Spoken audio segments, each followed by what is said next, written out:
Hello, how are you finding this journey of emotional intelligence? It's one of the fascinating subjects that I have been dealing with in the last couple of years.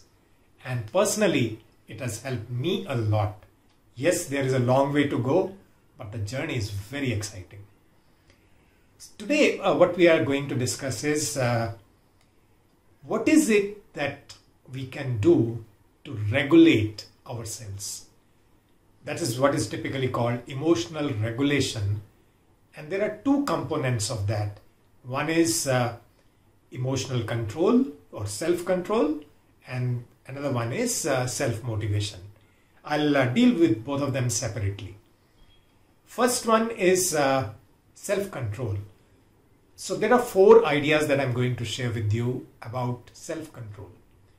First one is take responsibility. The key word here is responsibility. Take responsibility for everything that is happening in your life. That's when you will be able to take charge of your own self. That's when you will be able to control yourself a lot.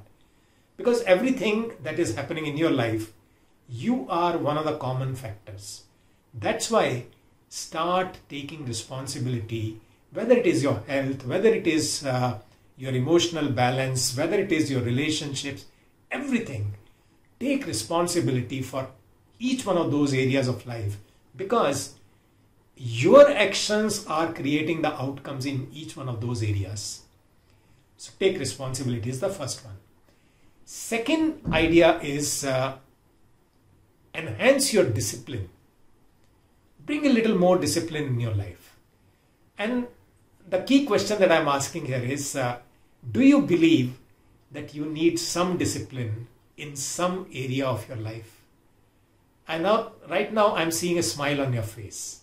Why? Because I know that you need it. And why am I so sure about it?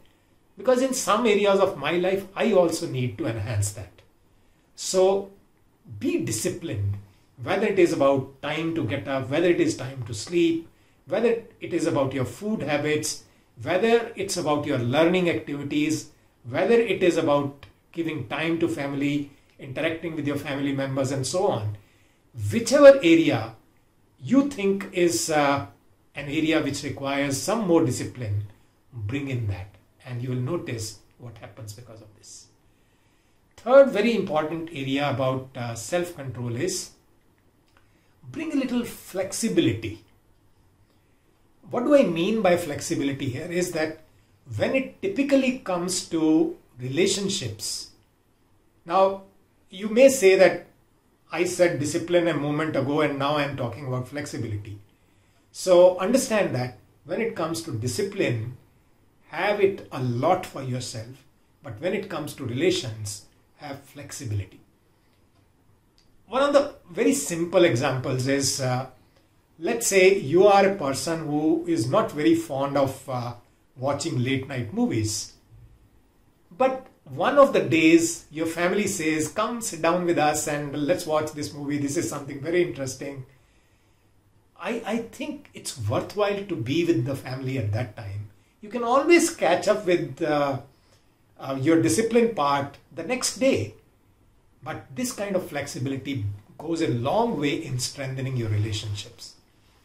And the fourth one, which is very important once again, I have seen the benefit of that in my own life, is that bring consistency to whatever is working in your life. I'm repeating what I've just said. Bring consistency to whatever is working in your life. Whether again it's your routine of exercise, whether it is your routine of daily writing, whether it is your routine of learning habits, whatever it is, bring consistency into that and you will notice at the end of certain period, the results are remarkable. Remarkable. One of my coaches, it's one of his favorite quotes, that results are a result of consistency. Practice that and see what happens. So today we have discussed about self-control and I shared with you four ideas: responsibility, discipline, flexibility, and consistency. And in my next video, I'll talk about ideas about self-motivation. Signing off now.